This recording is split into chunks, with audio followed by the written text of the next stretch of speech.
6.8 মাত্রার শক্তিশালী ভূমিকম্পে বিধ্বস্ত মিয়ানমার।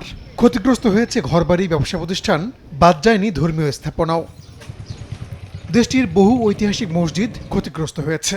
বিশেষ করে মান্দালায় ও সাংহাই শহরে অন্তত 60টি মসজিদ ধ্বংসযজ্ঞে পরিণত হয়েছে।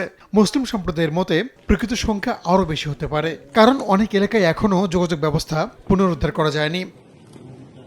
এক প্রতিবেদনে ইরাবতী বলছে, মসজিদ ধসের ঘটনায় অন্তত 700 মুসলিম নিহত হয়েছেন। বিশেষ করে শুক্রবার জুমার নামাজের সময় মসজিদে মুসল্লিদের উপস্থিতি বেশি থাকায় মৃত্যুর হার বেড়েছে। মান্দালয় মসজিদে ধ্বংসস্তূপের নিচে এখনও অনেকে আটকা পড়ে থাকায় বাড়তে পারে মৃতের সংখ্যা বলে আশঙ্কা করা হচ্ছে। স্থানীয় মুসলিমরা বলছেন, পুরানো মসজিদ সংস্কারের অনুমতি বহু বছর ধরে দেয়া হয়নি।